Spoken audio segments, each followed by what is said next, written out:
Assalamualaikum warahmatullahi wabarakatuh. Selamat pagi Bapak dan Ibu sekalian. Perkenalkan, nama saya Aulia Valeri Fauzia dari Program Studi Ilmu Ekonomi dengan NIM 2249730 PK 23959. Pada kesempatan kali ini, saya akan mempresentasikan hasil penelitian skripsi saya yang berjudul Mobilitas atau Risiko, Dampak Kepemilikan Kendaraan Bermotor Terhadap Keluhan Kesehatan di Indonesia yang dengan dosen pembimbing yaitu Ibu Heni Wahyuni, SE, MEC Dev, PhD. Daftar isi yang pertama ada bab 1 pendahuluan, yang kedua bab 2 mengenai kerangka konseptual dan tinjauan literatur, lalu bab 3 data dan metodologi, bab 4 hasil dan pembahasan, serta bab 5 kesimpulan. Kemudian yang pertama kita akan membahas mengenai latar belakang dari diadakannya penelitian yang saya lakukan, di mana kita tahu bahwa mobilitas merupakan aspek penting dalam kehidupan modern yang akan mempengaruhi akses individu terhadap aktivitas sosial, ekonomi, maupun akses menuju layanan kesehatan. Mobilitas ini kemudian akan menentukan model transportasi yang digunakan oleh setiap individu. Mauratitis pada tahun 2025 dalam penelitiannya mengungkapkan bahwa demi memperoleh kenyamanan dan fleksibilitas dalam menjalankan mobilitas, kepemilikan kendaraan pribadi itu kemudian menjadi opsi yang menggiurkan bagi individu di berbagai negara.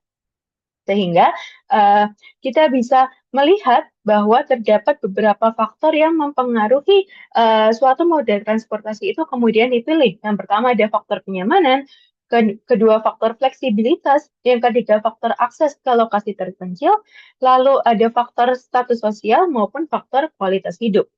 Namun, ketika individu memilih untuk menggunakan kendaraan secara pribadi, maka jumlah kendaraan pribadi yang ada di masyarakat itu pasti akan meningkat. Sedangkan kendaraan bermotor itu akan menghasilkan polutan-polutan berbahaya yang tidak hanya merusak lingkungan, tapi juga merusak kesehatan individu. Sehingga polutan berbahaya tersebut yang dikeluarkan oleh kendaraan bermotor itu akan membuat polusi udara itu meningkat di lingkungan. Yang kemudian apabila dihirup secara berlebihan oleh individu akan menyebabkan penurunan kondisi kesehatan. Selain itu, selain menyebabkan penurunan kondisi kesehatan secara fisik, ternyata kenaikan jumlah kendaraan pribadi itu juga mendorong terjadinya kemacetan. Hal ini didukung oleh pernyataan oleh Kementerian Perhubungan RI pada tahun 2022 lalu yang menyatakan bahwa 9% dari penyebab kecelakaan lalu lintas itu ternyata disebabkan karena faktor kendaraan. Nah, kemacetan tersebut kemudian akan menimbulkan stres lalu lintas dalam melakukan perjalanan. Studi terdahulu itu ternyata sudah dilakukan, namun tidak dalam konteks Indonesia dan mayoritas itu hanya berfokus pada kesejahteraan atau subjective well-being. Seperti yang dilakukan oleh Mauratidis pada tahun 2025 mengenai bagaimana pengaruh kepemilikan mobil terhadap subjective well-being maupun penelitian oleh Dobler pada tahun 2015 mengenai hubungan antara kepemilikan mobil terhadap kesehatan mental para lansia.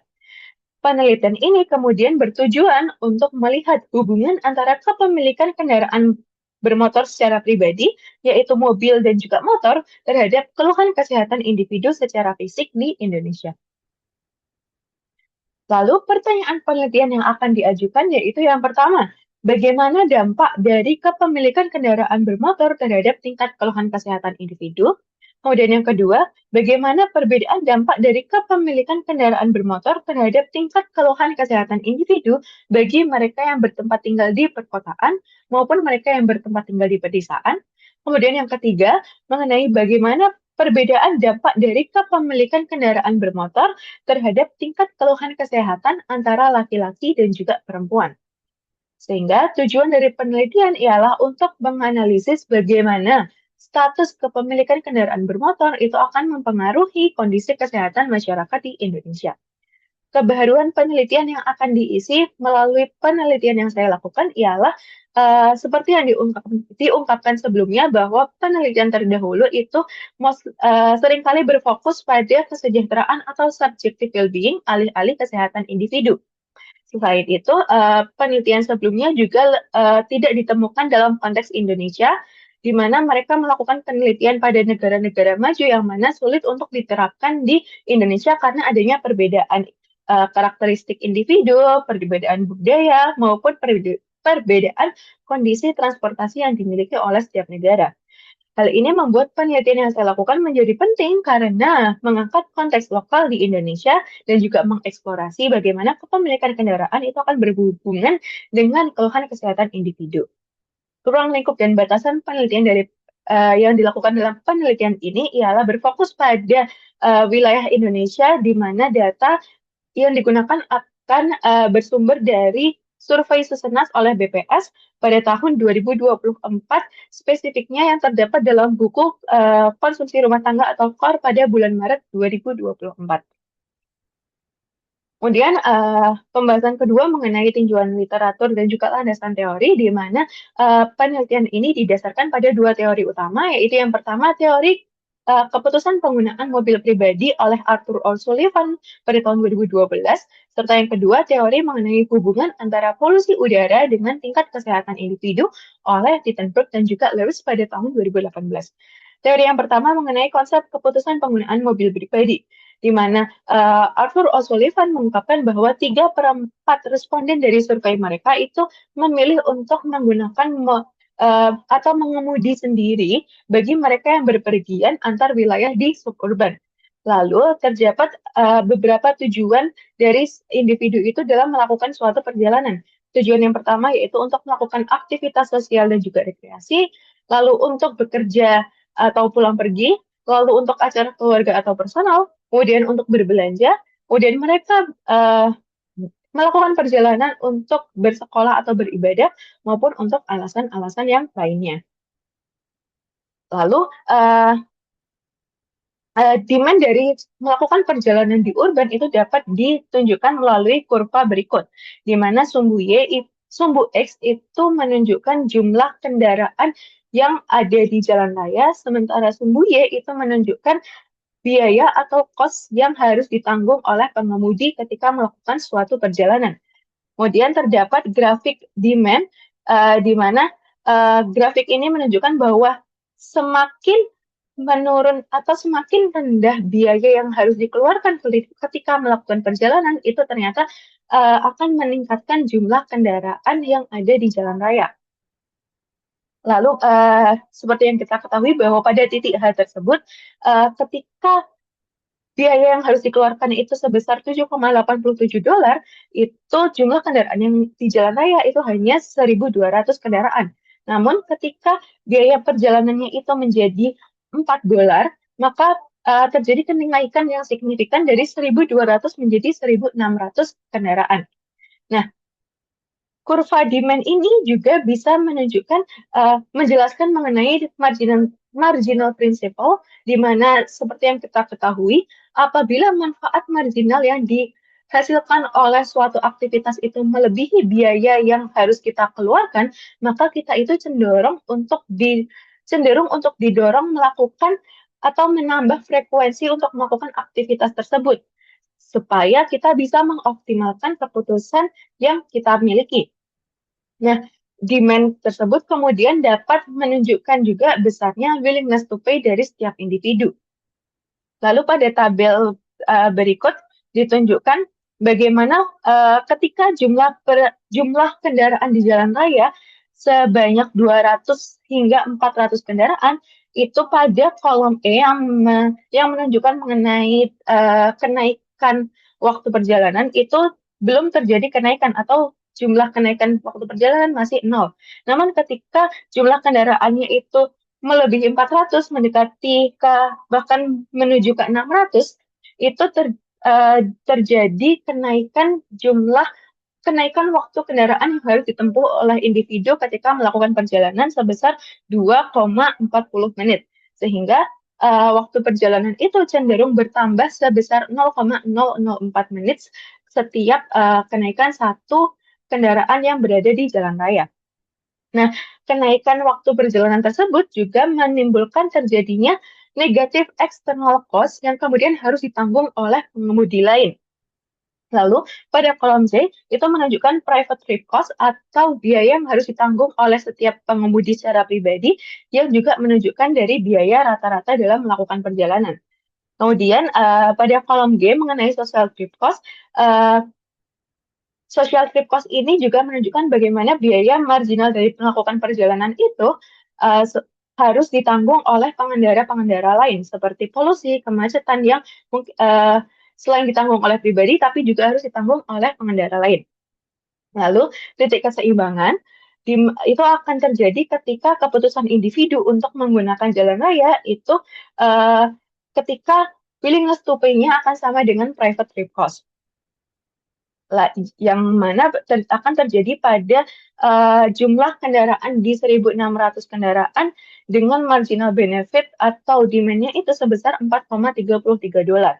Namun, anomali itu dapat terjadi ketika suatu individu itu ternyata punya willingness to pay atau demand yang melebihi dari private trip cost-nya. Namun, private trip cost tersebut ternyata masih di bawah dari social trip cost yang harus ditanggung oleh pengendara lain. Di mana ketika mereka kemudian memutuskan untuk menggunakan kendaraan secara pribadi dan mengabaikan kemacetan ataupun polusi yang ditimbulkan, maka external cost untuk pengendara lain itu akan semakin meningkat sehingga merugikan bagi pengendara lainnya. Lalu teori yang kedua mengenai hubungan polusi udara dan kesehatan, di mana pemerintah Republik Indonesia itu mendefinisikan pencemaran udara itu terjadi ketika jumlah zat, energi, dan juga unsur lain dari hasil aktivitas manusia itu ternyata melebihi baku mutu udara ambien yang telah ditetapkan. Sedangkan Tittenberg dan juga Lewis dalam bukunya mengungkapkan bahwa polutan yang dihasilkan itu dapat berdampak buruk baik dalam skala minimal hingga skala yang dapat merusak baik bagi tumbuhan, lingkungan, maupun manusia itu sendiri di lingkungan muka bumi. Lalu Tittenberg dan juga Lewis juga mengungkapkan bahwa terdapat sumber nilai ekonomi dari sumber daya alam lingkungan. Yang pertama ada nilai guna, yang kedua nilai opsi, serta yang ketiga ada nilai non-guna atau dalam penggunaan pasif. Dalam hal nilai guna tersebut, itu menunjukkan bagaimana individu akan menggunakan sumber daya lingkungan secara langsung, sehingga segala aktivitas yang melibatkan indera suatu manusia itu akan dianggap sebagai penggunaan sumber daya lingkungan. Apabila kita merujuk pada pengertian dari pencemaran udara oleh pemerintah Republik Indonesia sebelumnya, polusi udara itu kan akan memperburuk kesehatan, bahkan hingga menyebabkan kematian. Nah, pencemaran udara tersebut dapat membuat manusia itu menghirup zat, energi, atau unsur yang lainnya yang dapat meningkatkan kerentanan penyakit sehingga kita bisa mengatakan bahwa pencemaran udara itu membuat manusia kehilangan nilai guna dari lingkungan tersebut. Lalu berikut ditampilkan grafik dari alokasi fund polutan yang secara efisien, di mana pada sumbu X itu menunjukkan kuantiti dari polutan itu sendiri, serta pada sumbu Y itu menunjukkan marginal cost yang dihasilkan untuk mengalokasikan polutan tersebut. Kemudian dari grafik tersebut kita bisa melihat bahwa ketika terjadi kenaikan satu unit polusi yang dihasilkan yang menyebabkan kerusakan baru, maka akan menambah jumlah emisi yang dilepaskan. Lalu polutan kecil itu tentu akan memberikan damage atau kerusakan yang kecil, yang mungkin memang masih bisa diserap oleh lingkungan. Tapi ketika polutan itu terjadi dalam jumlah yang besar dan juga kerusakannya sangat masif, itu tidak mampu diserap oleh lingkungan maupun tidak mampu diserap oleh tubuh manusia sehingga dapat meningkatkan kerentanan resiko manusia terserang penyakit berat. Kemudian tinjauan pustaka dari penelitian ini yang pertama yaitu mengenai faktor pemilihan moda transportasi merujuk pada penelitian yang telah dilakukan oleh peneliti-peneliti sebelumnya. Yang pertama, oleh Arafin et al. Pada tahun 2024 yang menjelaskan bahwa terdapat dua faktor yang membuat individu itu melakukan memilih suatu moda transportasi. Yang pertama ada faktor tradisional, di mana pemilihan moda transportasi itu akan didasarkan pada utilitas atau tingkat kepuasan yang diberikan. Sementara itu, yang kedua ada faktor perilaku, di mana keterbatasan kognitif yang dimiliki oleh setiap individu itu turut memengaruhi keputusan akhir dari penggunaan transportasi tersebut. Lalu, studi oleh Voss et al. Pada tahun 2016 mengungkapkan bahwa ternyata pemilihan mode transportasi itu turut memengaruhi kepuasan individu dalam melakukan suatu perjalanan, di mana apabila mode transportasi tersebut memberikan kepuasan yang positif, maka akan meningkatkan probabilitas mode transportasi tersebut kemudian akan dipilih kembali di perjalanan yang selanjutnya. Lalu studi oleh Zhu et al. Pada tahun 2020 mengungkapkan bahwa terdapat 3 faktor utama yang mempengaruhi lansia memilih suatu mode transportasi. Yang pertama mengenai faktor ketidaknyamanan bus, kemudian yang kedua mengenai faktor efisiensi layanan kesehatan, kemudian yang ketiga mengenai faktor pendapatan rumah tangga. Terakhir, studi oleh Brock et al. Pada tahun 2009 mengungkapkan bahwa terdapat 3 faktor penentu utama yang memengaruhi keputusan individu untuk beralih dari mode transportasi pribadi ke mode transportasi publik. Di mana faktor pertama mengenai marketing indicators atau umpan balik yang bisa diperoleh oleh individu itu ketika mereka beralih mode transportasi. Kemudian yang kedua, external indicators atau bagaimana kemampuan suatu moda transportasi bisa mengangkut banyak penumpang. Kemudian yang ketiga ada behavioral indicators atau bagaimana uh, akan terjadi perubahan pola mobilisasi dari masyarakat dengan membandingkan kondisi sebelum dan juga sesudah terjadinya pengadaan suatu transportasi umum. Lalu tinjauan literatur yang kedua yaitu mengenai kepemilikan mobil dengan tingkat kesehatan individu merujuk pada studi yang telah dilakukan sebelumnya. Studi yang pertama yang dilakukan oleh Mauratidis pada tahun 2025 itu diperoleh hasil bahwa ternyata kepemilikan mobil pribadi itu akan meningkatkan kondisi kesehatan yang lebih baik bagi para pemiliknya serta para pemilik kendaraan pribadi tersebut akan uh, menurunkan gangguan kecemasan yang lebih rendah. Kemudian yang kedua, studi oleh Eloy et al. Pada tahun 2016 mengungkapkan hasil bahwa dengan memiliki kendaraan pribadi, pemilik kendaraan tersebut cenderung memiliki kondisi kesehatan yang lebih rendah. Lalu studi oleh Dobler et al. Pada tahun 2015 yang mengungkapkan bahwa kemudahan akses untuk mendapatkan kendaraan pribadi itu ternyata berhubungan dengan kondisi kesehatan yang lebih baik bagi para lansia. Kemudian studi oleh Corey et al. Pada tahun 2010 yang mengungkapkan bahwa uh, yang pertama, rumah tangga yang tidak memiliki akses ke transportasi umum itu ternyata cenderung melakukan perjalanan yang lebih jarang. Serta rumah tangga dengan berpendapatan rendah itu cenderung untuk memilih berjalan kaki. Lalu terakhir studi oleh Chatterjee et al. Pada tahun 2015 yang mengungkapkan mengenai hubungan antara berkomuter dengan subjective well-being dari individu, di mana peningkatan durasi berkomuter itu diketahui dapat menurunkan kepuasan individu, yang kedua menurunkan kesehatan fisik, serta yang ketiga dapat meningkatkan potensi kelelahan dan juga gangguan tidur. Sehingga kerangka konseptual yang akan dibangun pada penelitian ini itu melalui bagaimana kepemilikan kendaraan itu diasumsikan dapat memiliki 2 jalur utama dalam memengaruhi keluhan kesehatan individu. Yaitu yang pertama, kepemilikan kendaraan itu dapat menimbulkan kemacetan sehingga akan meningkatkan stres dalam melakukan perjalanan. Kemudian yang kedua, kepemilikan kendaraan itu akan meningkatkan polusi udara yang dapat menurunkan kesehatan fisik dari individu. Sehingga dampak tersebut kemudian dapat berujung pada penurunan kesehatan mental maupun kesehatan fisik individu yang pada akhirnya dapat tercermin dalam keluhan kesehatan sebagai variabel independen atau variabel dependen atau variabel outcome-nya.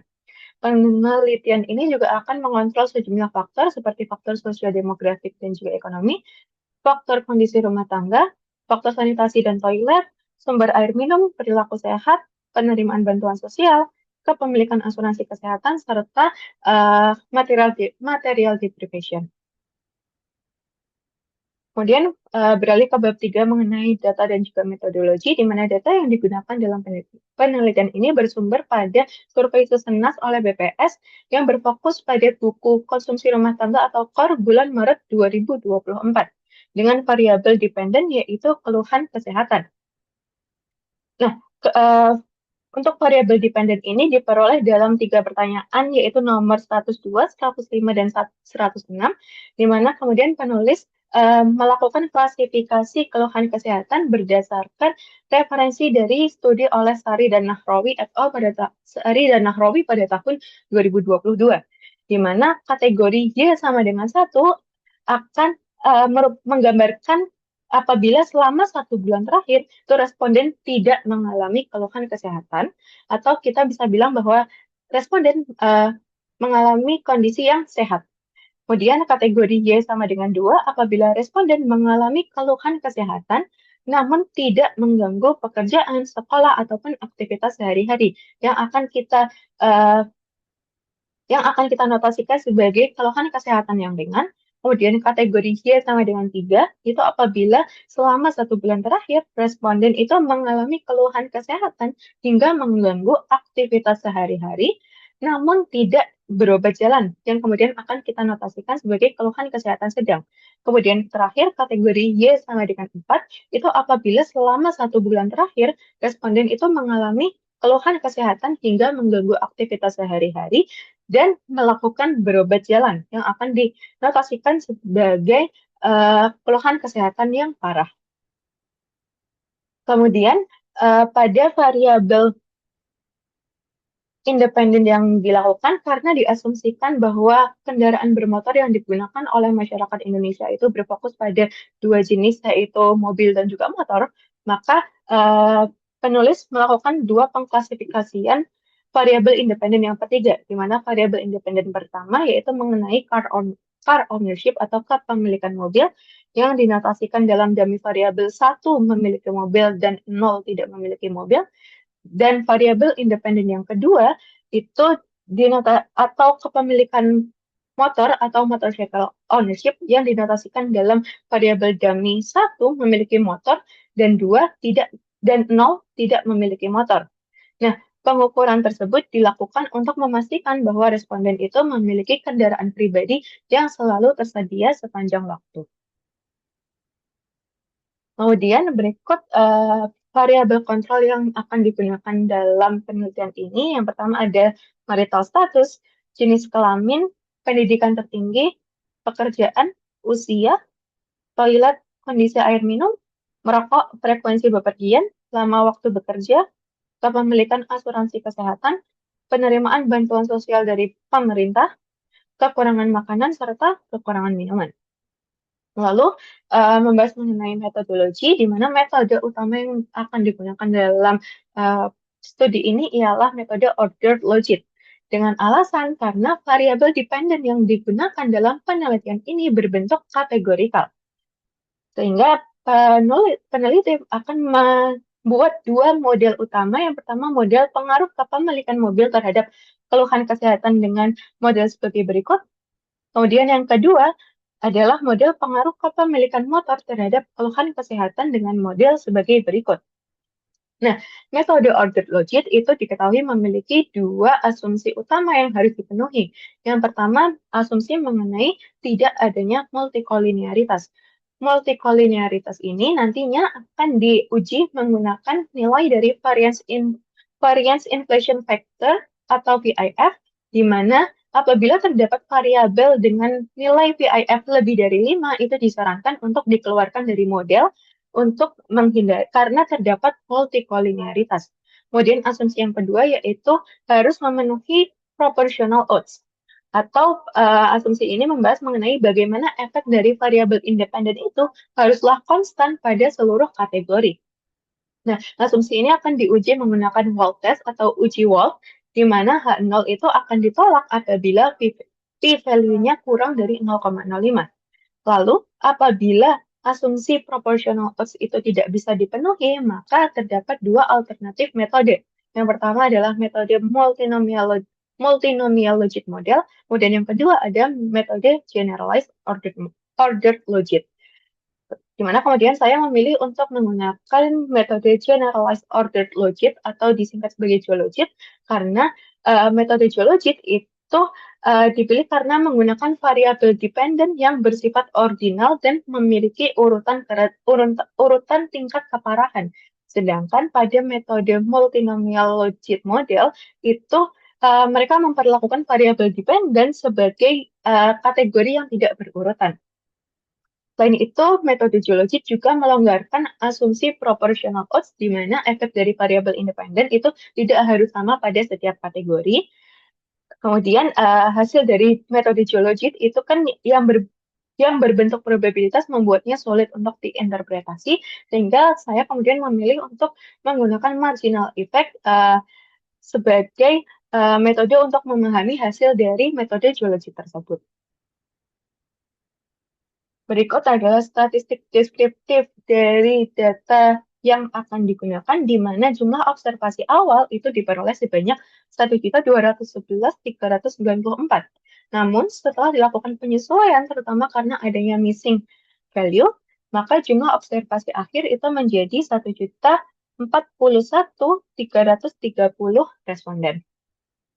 Kemudian, pada variabel dependen berupa keluhan kesehatan, diperoleh bahwa ternyata terdapat 74,97% responden itu mengalami kondisi yang sehat, kemudian 14,17% responden itu mengalami sakit ringan, kemudian 5,81 responden itu mengalami sakit sedang, dan sisanya 5,04% responden itu diketahui mengalami sakit yang parah. Kemudian pada variabel dependent yang pertama yaitu untuk kepemilikan mobil, diketahui bahwa terdapat 86,17% responden itu diketahui tidak memiliki kendaraan mobil sebagai kendaraan pribadi. Lalu sisanya hanya 13,83% responden itu diketahui memiliki mobil sebagai kendaraan pribadi. Lalu pada variabel dependent untuk model kedua yaitu kepemilikan motor atau motorcycle ownership, diketahui bahwa hanya 17,81% responden yang tidak memiliki motor sebagai kendaraan pribadi, serta 82,19% responden itu diketahui memiliki motor sebagai kendaraan pribadi. Kemudian berikut terdapat statistik deskriptif untuk variabel kontrol yang digunakan. Lalu, seperti yang diungkapkan sebelumnya bahwa metode ordered logit itu terdapat dua asumsi yang harus dipenuhi. Sehingga kita akan melakukan uji, yang pertama uji multikolinearitas, di mana ditemukan hasil bahwa dalam seluruh model yang akan digunakan, itu tidak terdapat variabel yang memiliki nilai VIF lebih dari 5, sehingga bisa dikatakan bahwa tidak ada multikolinearitas antar variabel dalam model. Kemudian asumsi yang kedua yang harus dipenuhi yaitu mengenai proportional odds, di mana kita akan melakukan Wald test atau uji Wald yang diperoleh hasil bahwa pada keseluruhan model yang digunakan, nilai p-value-nya itu kurang dari 0,05, sehingga kita akan menolak H0 yang kemudian membuat H1 diterima sehingga menunjukkan bahwa tidak terjadinya proportional odds yang membuat asumsi proportional odds ini tidak dapat dipenuhi. Dan kemudian kita akan beralih ke metode geologit.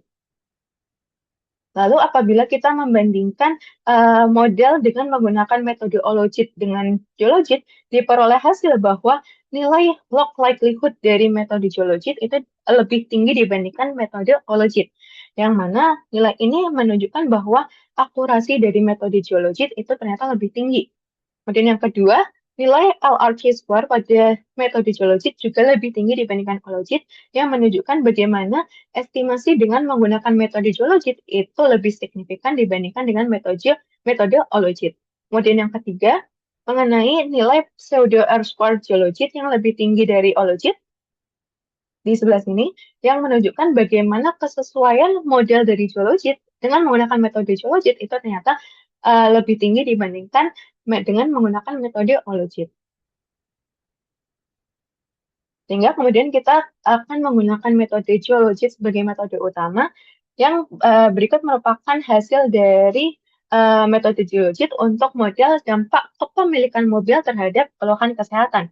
Di sini saya menunjukkan dua model utama. Yang pertama, model kepemilikan mobil tanpa menggunakan variabel kontrol. Kemudian yang kedua, model kepemilikan mobil dengan variabel kontrol.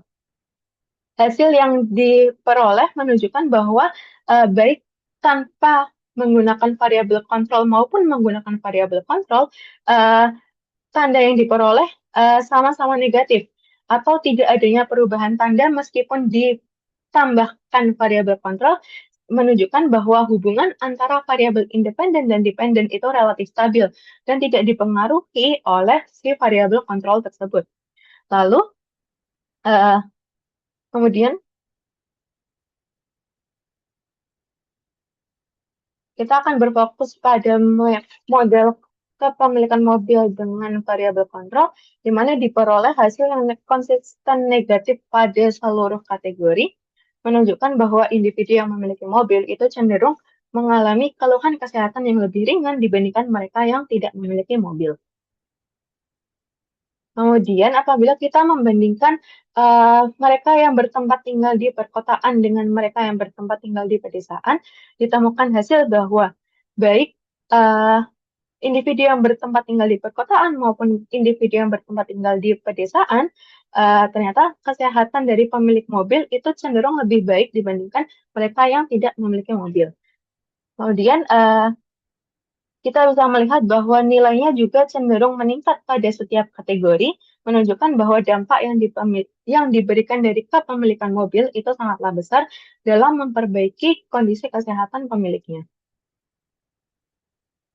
Lalu, mengenai marginal effect, yang mana kita akan membandingkan dampak dari perempuan dan juga laki-laki dengan profil perempuan dan laki-laki usia produktif yang telah menyelesaikan pendidikan, perguruan tinggi, telah menikah dan bekerja tanpa lembur, yang melakukan bepergian selama 2-10 kali dalam setahun, tidak merokok, tidak memiliki toilet sendiri dengan kondisi air minum yang baik, memiliki asuransi kesehatan, tidak menerima bantuan sosial, dan tidak mengalami kekurangan makanan maupun minuman.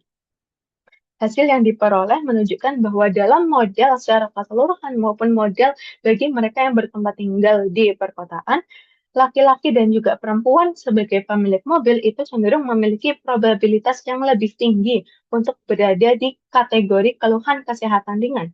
Sehingga kepemilikan mobil itu membuat kondisi kesehatan para pemiliknya itu justru membaik.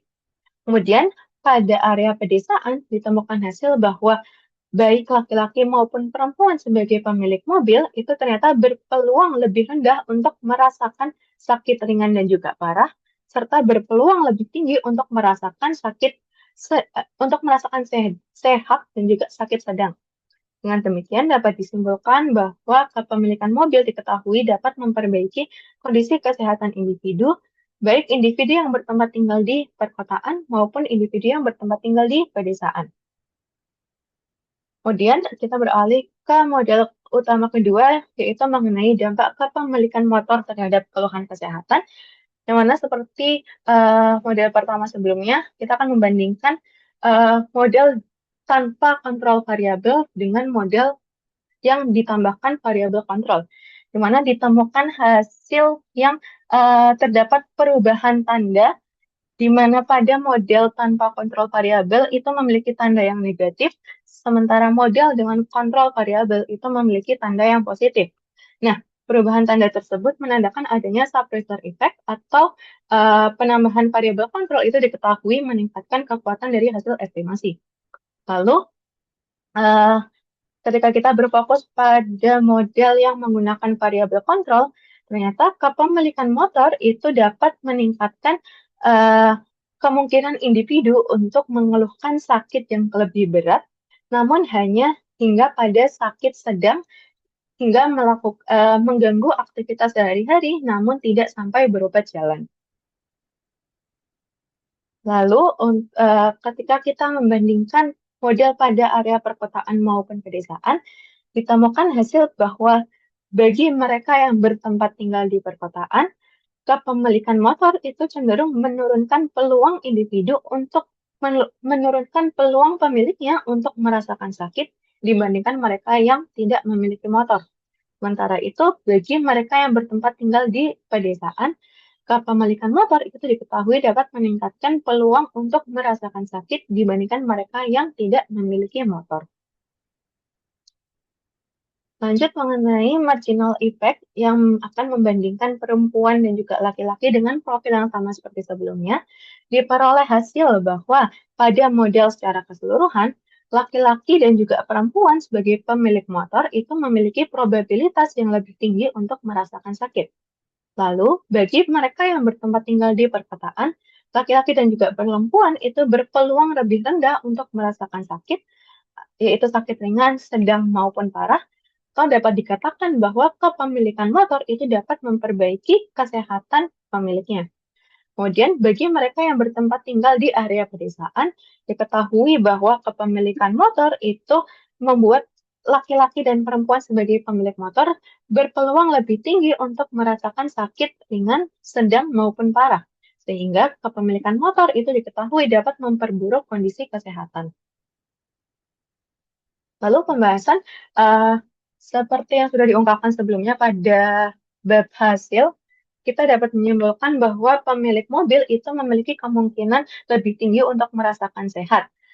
Nah, temuan ini sejalan dengan studi-studi yang telah dilakukan oleh penelitian sebelumnya, di mana Popluecai et al. Pada tahun 2025 itu mengungkapkan bahwa masyarakat di negara berkembang, terkhususnya di ASEAN, itu cenderung beralih mode transportasi menuju mobil pribadi ketika terjadi kenaikan polusi udara. Nah, peralihan penggunaan menuju mobil pribadi tersebut diketahui dapat menurunkan resiko penularan penyakit antar penumpang transportasi umum, mengurangi gangguan kecemasan, meningkatkan persepsi atas kesejahteraan hidup, serta memudahkan menuju akses layanan kesehatan. Sehingga individu sebagai pemilik mobil itu cenderung memiliki kondisi tubuh yang lebih sehat dibandingkan mereka yang tidak memiliki mobil. Namun, bagi mereka yang memiliki motor, para pemilik motor itu berkemungkinan lebih tinggi untuk mengeluhkan sakit sedang yang mengganggu aktivitas sehari-hari, namun tidak sampai berobat jalan.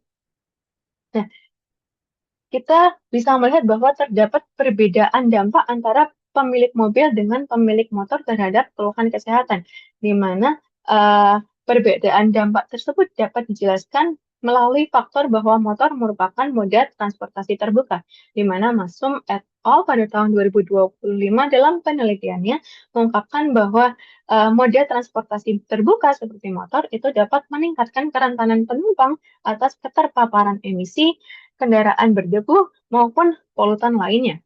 Sedangkan 80% polusi udara di Indonesia itu ternyata disumbangkan oleh kendaraan bermotor. Sehingga apabila mereka menggunakan motor sebagai kendaraan atau alat mobilisasi sehari-hari, maka mereka akan menghirup banyak polutan kotor yang kemudian dapat menurunkan kondisi kesehatan mereka. Sehingga pemilik motor itu cenderung memiliki probabilitas yang lebih tinggi untuk mengeluhkan kondisi yang sakit. Kemudian, apabila menggunakan motor itu dapat memperburuk kesehatan, mengapa masyarakat Indonesia masih memilih untuk menggunakan motor?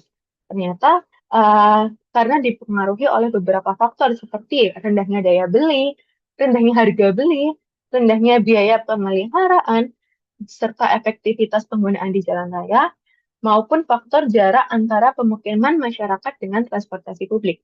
Selain itu, masyarakat juga cenderung menggunakan motor karena masih kurang tersedianya transportasi publik bagi masyarakat. Nah, kurang tersedianya transportasi publik bagi masyarakat itu dapat memicu terjadinya eksklusi sosial akibat dari keterbatasan akses transportasi. Hal ini menjadikan justifikasi mengapa masyarakat kemudian memilih menggunakan mobil pribadi mobil ataupun motor pribadi sebagai kendaraan umum, sebagai kendaraan untuk melakukan mobilisasi sehari-hari alih-alih menggunakan transportasi umum.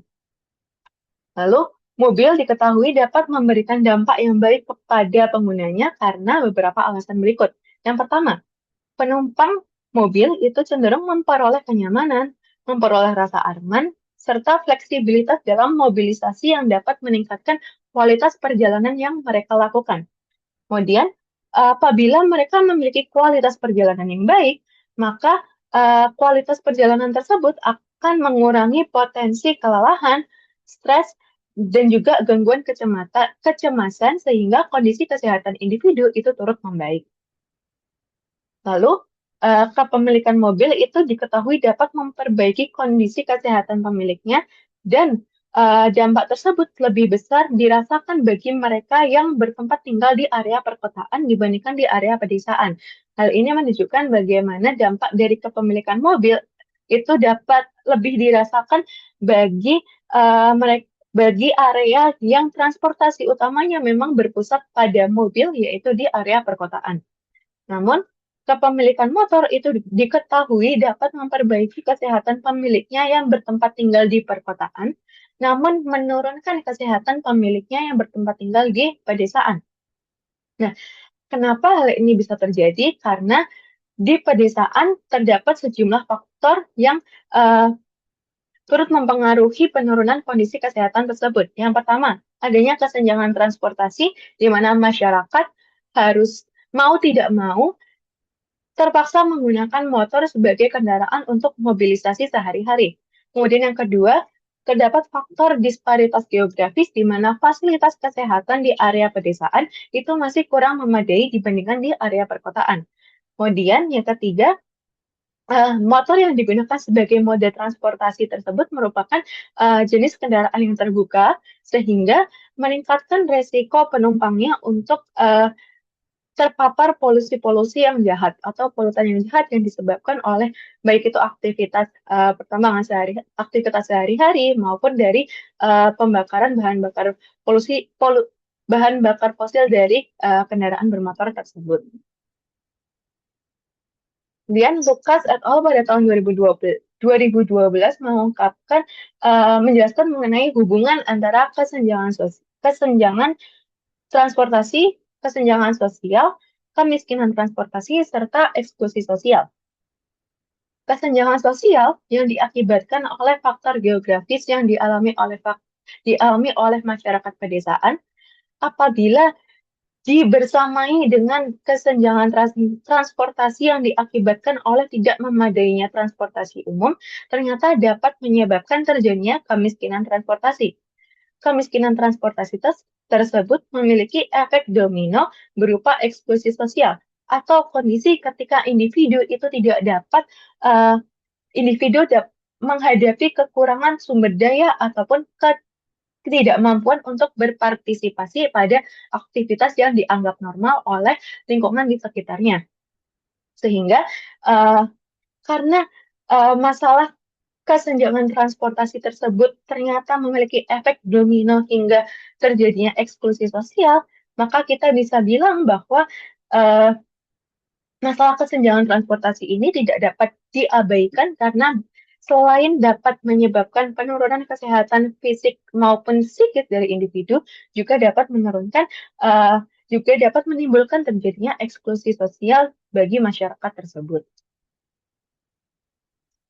Kemudian pembahasan terakhir mengenai bagaimana dari hasil yang ditemukan itu dampak yang dialami oleh perempuan sebagai pemilik kendaraan itu ternyata lebih besar dibandingkan laki-laki. Temuan ini kontradiktif dengan temuan oleh Roberts et al. Pada tahun 2012 lalu.